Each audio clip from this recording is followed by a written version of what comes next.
Well, how are you doing? This video is going to be titled Global Polaris Problems.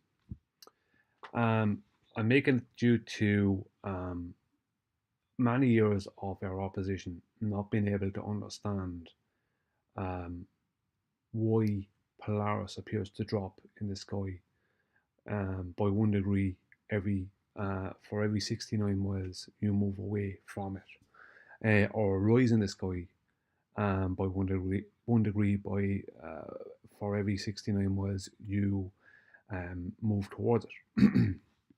So their only answer is that the Earth is curved, but this is completely wrong. Anyway, I get on with the video. I have a lot written out, and I have some diagrams and stuff to show at the end. So, global Polaris problems. Okay, these are misunderstandings from our opposition, which there seems to be an ample amount of in every topic.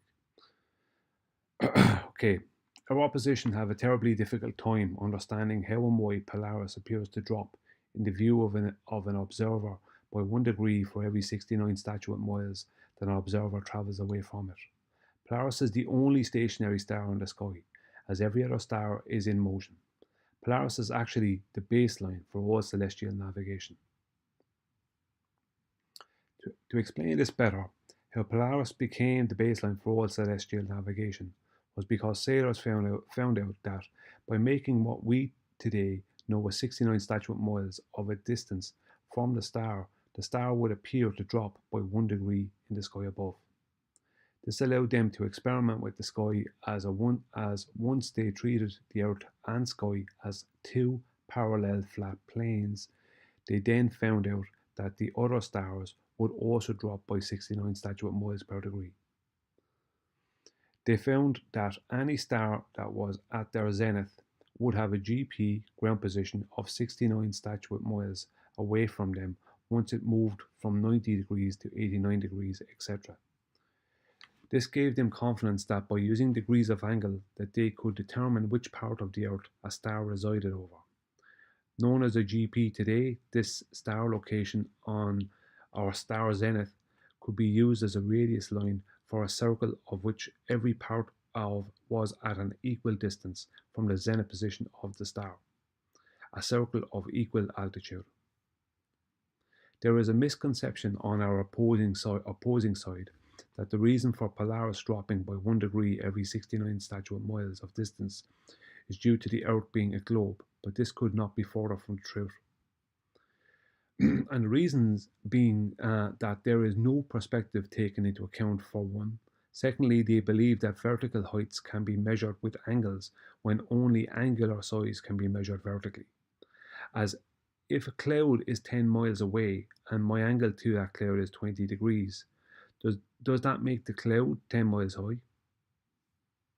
No is the answer, as a star can be 25 degrees above the horizon, making its ground position 4,485 statute miles away, while a mountain that is 4,000 feet high can be 25 degrees in angular size at 9,020.9 feet of distance, so the horizontal distance does not equate to vertical height or altitude.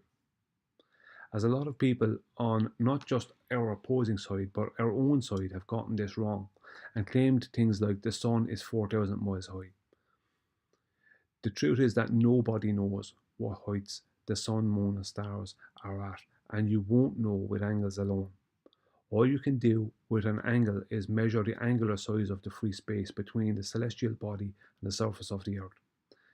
And regardless of the miles distance between an observer and the GP of a celestial body, the vertical height or altitude can only be given in degrees, as 3,000 horizontal miles does not mean 3,000 vertical miles. As with the example of the 4,000 foot high mountain, that is 25 degrees in angular size at a horizontal distance of 9,020 feet. When measuring an angle to Polaris or any star, you can only measure the angular size of the free space between the Earth's surface and the apparent position of the star. So if the free space between Polaris and the Earth's surface is 70 degrees when close and only 30 degrees when far away, then all that has changed is you.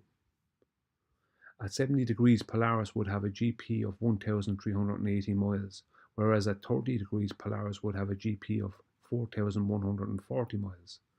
So, so does that make Polaris 1,380 miles high and 4,140 miles high at the same time? No. These are known straight line statute mile distances.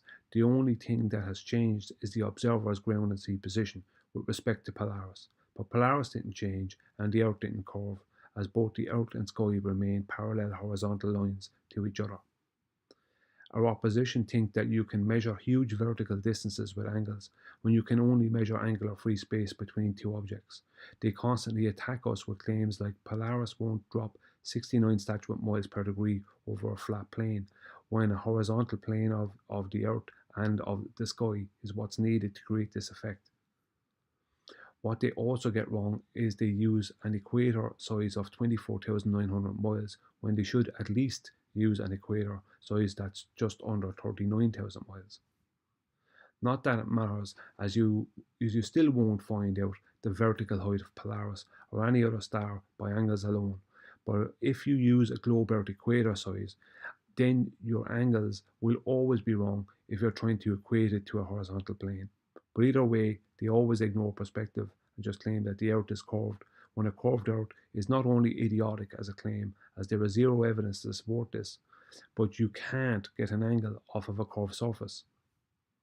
Celestial navigation circles of equal altitude use the Earth's surface and not imaginary chord lines through a globe Earth when determining a line of position, also known as a zenith distance to the GP of a star, etc. So if anyone is claiming that celestial navigation is using a curved globe Earth to gain a radius line from an observer to the GP of a star, then they are claiming that a radius line can be curved.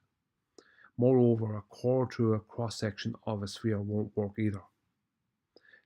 The reason it won't work is because the chord line will be representing a diameter to a 2D circle, but when placed onto a 3D sphere, the points at which that circle touched the sphere will not be equal locations, as the diameter of the circle will be less in distance than the arc of the sphere that resides within the confines of the circle. The circles of equal altitude are two-dimensional flat horizontal circles that can span over thousands of miles. This is an impossibility on a globe Earth. All zeniths, whether they be the observers or the zeniths of the three circles of equal altitude, must be, have to be, always are, always were, and always will be parallel to each other. Otherwise, sextant navigation would not work. Okay, I'm going to show a few diagrams. Here we have, I'm just going to make this one a little bit smaller. Okay, here we have a star up here, and you have, this is like a diagram that came from an official source, and they tried to put circles of equal altitude onto a globe.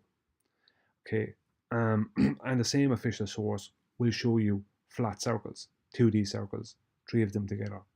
But because they believe, or did believe in a globe, they didn't know any better and they didn't think it out. They just put them onto a globe. So this is why it won't work.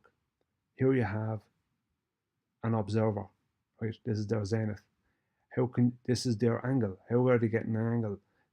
Their angle is going off out into free space. This is right. How did they get this 90 degrees? They can't, because they're supposed to be getting a zenith or a radius line between this point and this point, and it has to go along the surface of the Earth. But obviously, this is a curved Earth, so you can't get a radius line. Can't get a radius line. Can't get a diameter. Can't get a diameter. Can't have a circle. If you look here, this is supposed to be another 90 degree from this star, but as you can see, both 90 degrees, both zeniths are diverging, and these are the bases of what would be a triangle are meeting off out in free space like two swords. So the whole thing is a complete farce. It can't work and it doesn't work, and that's not what they do anyway. But this is what they want to make themselves believe they do, even though they have to treat the Earth as flat when they're using circles of equal altitude. any of these circles, supposed circles of equal altitude here, will have a chord line through the center here that would be less in distance than the arc of the Earth that goes over the top of it here, the globe Earth that goes over the top of it here. So those distances, not only can you not get that because you need a radius, a straight radius and straight diameter, but the distance between the two sides of that circle will be less than the arc of the sphere that resides within it. So your coordinates and your placements will always be wrong. They never work. And your angles that you originally took off of supposedly flat, the presumption of a flat plane, it would then change if you bring, as soon as you put it onto a globe Earth, you bring them into the center of the globe, which changes the angles, which makes the whole thing completely pointless. Why even take an angle of a pre-assumption of a flat plane in the first place if you're just going to change it to the center of a globe and diverge the zeniths and make the whole thing impossible? I put it to anyone to use diverging zeniths and 3 diverging zeniths and a diverging zenith for an observer. See if you can get 3 circles of equal altitude that work. You won't, because you need a radius line for a circle. You can't have a curved radius. That's the end of that. Because the only way to have a radius to use the surface of the Earth and have a radius is for the Earth to be a horizontal plane. Can't work. Can't have a curved radius. Just something that is an impossibility. So how sections cannot work. I showed this before in my last video. These 2 boats. This is what I'm talking about. This boat here, right? This is the same angle, right here, as this, or appears to be the same angle here, right? But the problem is that when you try and fit this let's call it diameter here of what will be, this is the radius here of a circle of equal altitude, the diameter will be out as far as here. You try and fit that circle down onto this sphere here, that boat will go down to here, but all your placements will be wrong. They'll all be out. That's why the boats end up in 2 different positions, as this boat should be here, but it won't. It'll end up down here, and the other end of the side of the circle should be here, but it'll end up down here. So you'll be out by thousands of miles, hundreds, thousands. So this is an observer. These 2 are both representing Polaris. So angle A is 40 degrees and angle B is 80 degrees. So the only difference is that the observer is further from Polaris with angle A. So that means it has a 40 degrees. And with angle B, it has an 80 degrees. But the only difference is where the observer is. So the closer the observer is, the tighter the angle. The further the observer is, the wider the angle. That's all that's happening there. And it's just perspective. The Earth is treated as a horizontal plane. The sky is a horizontal plane. But it's just perspective. Gives the impression that Polaris is, or any star, the sun, moon, anything, appears to drop. It's an effect known as optical drop, and I will share in the description and maybe the comments as well a video showing this effect, and I have other videos detailing it. I think I was the first to detail it. I think within this arena. I started back in 2016 detailing it then to a surveyor. So it's a real effect. It's really there. I explained a whole lot in several different videos. But this is all that's happening here. It's just a perspective issue. As soon as you move away from Polaris, the angle becomes, your angle to it changes. So the further you move away, the wider the angle. Or let's say well, maybe yeah, it's more tight here with the 80 than it is with the 40. But the whole point is that as you move away, the Polaris will appear to drop in the sky. But that's because you have a parallel of 2 flat planes. That's the reason that happens. So there's no need for a curved out, something that makes the use of sextant and celestial navigation impossible. Close angles 60 degrees, close angle 60 degrees, far angle 220 degrees, 20 degrees. So a 500-foot high building. So close, when you're close to that building, it'll have an angle of 60 degrees. When you're far from it, it'll have an angle of 20 degrees. But it's still the same height above the surface of the earth.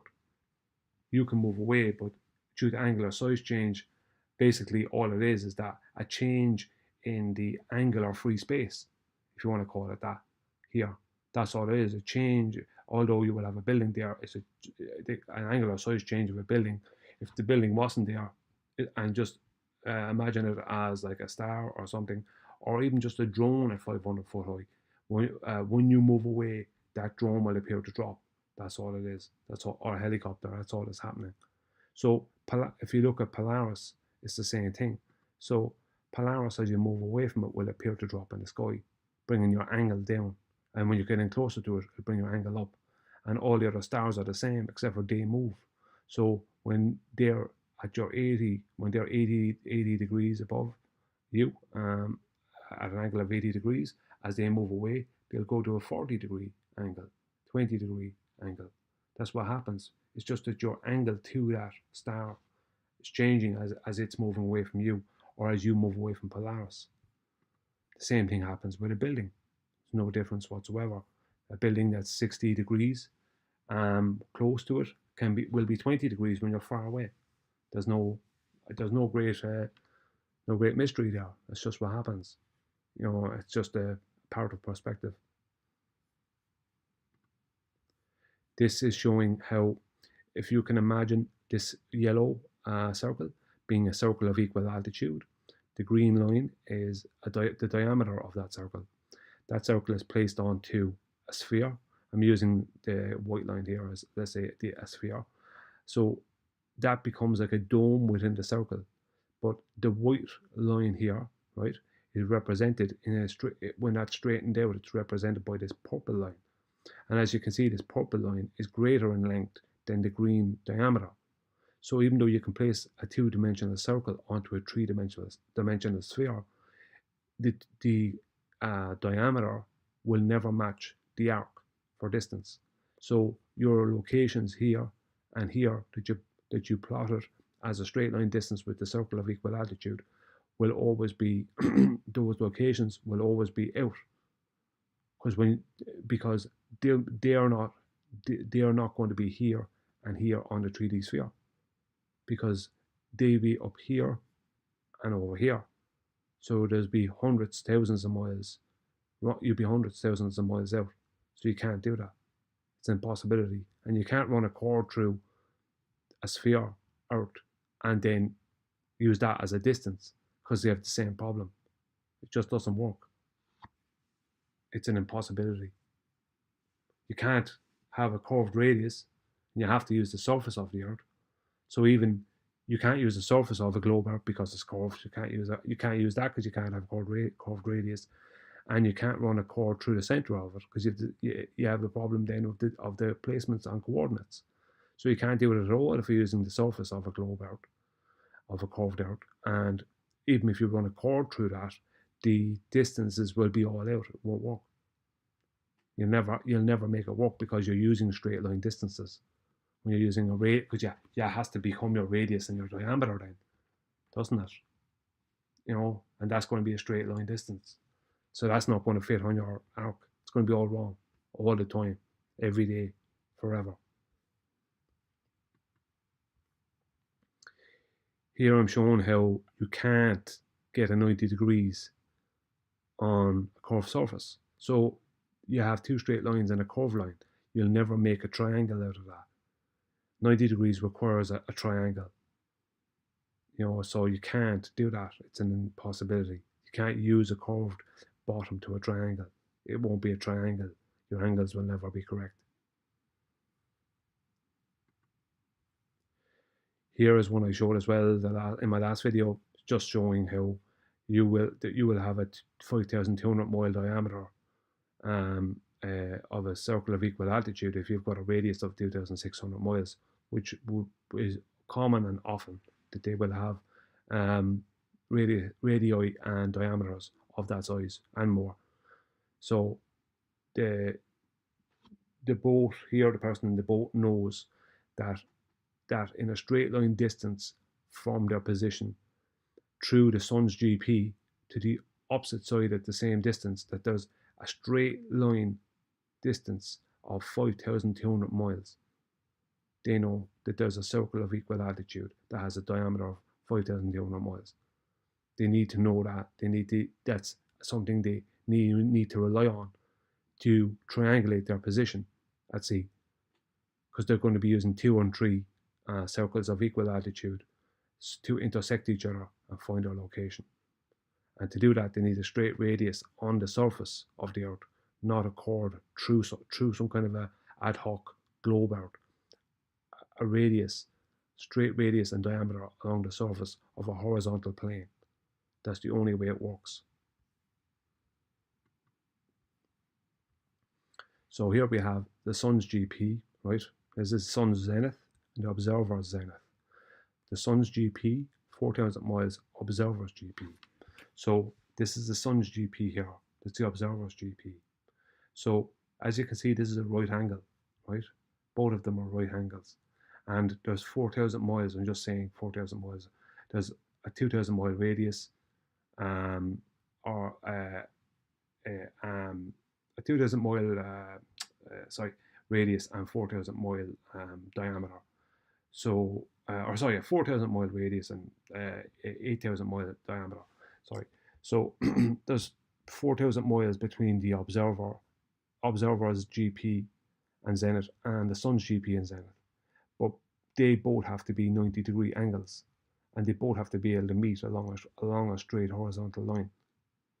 It's basically, I could put another line up here and make a box out of this. It's a box basically, because you need 90-degree angles, and you need that to create an angle from the observer to the sun. So you can't have a situation like up here where you have that. This is completely incorrect. That doesn't work. It's not reality. You can't have a radius. A radius line is impossible because you've got a curved surface. It's just craziness.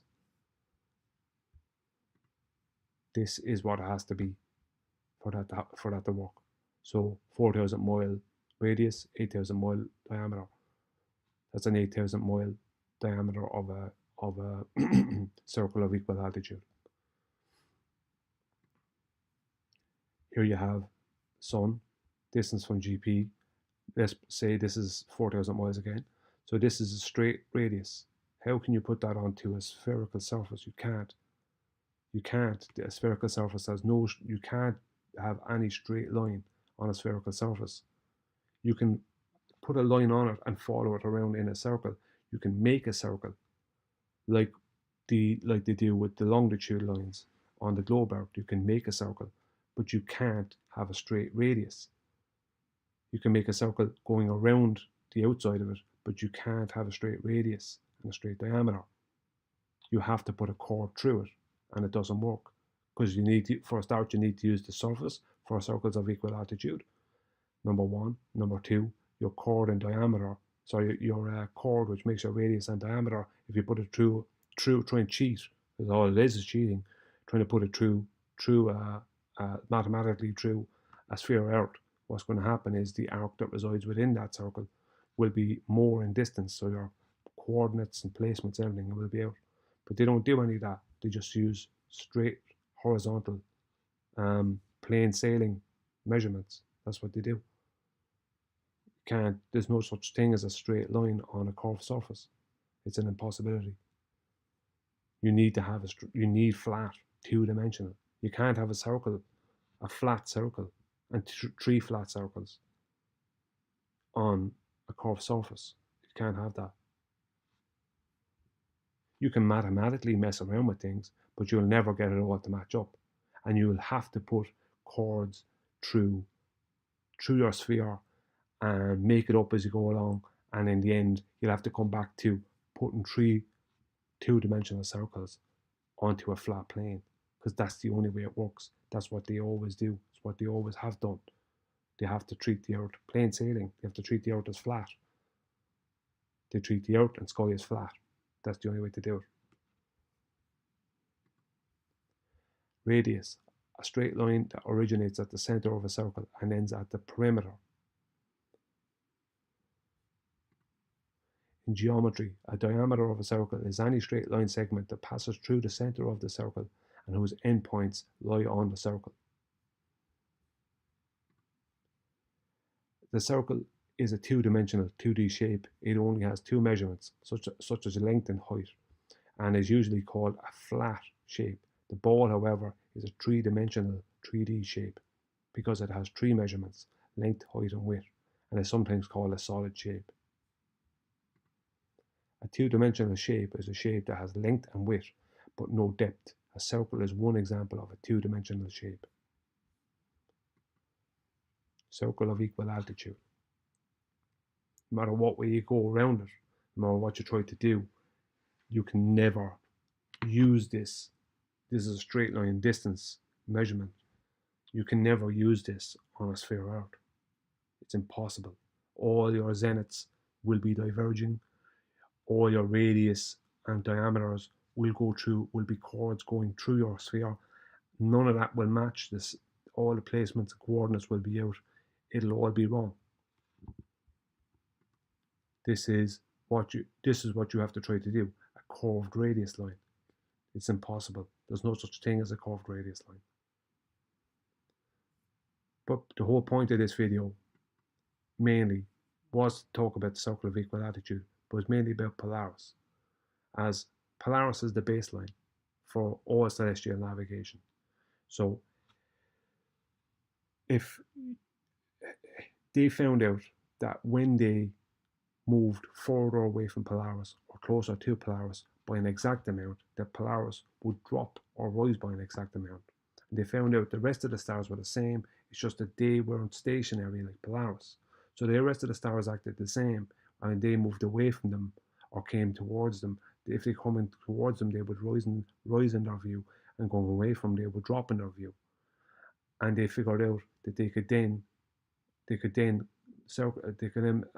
navigate the world using the sky and degrees to celestial bodies. They found, but they had to treat the earth and sky as two parallel horizontal planes, as that's the only way it works. And no matter how they try and twist and turn it, no matter what they try and do and try and add their globe in, it'll never work. They always, and anyone can research celestial navigation, they always have to come back to flat plane, because that is reality. They can't ignore it. They have to do that. Okay, thank you.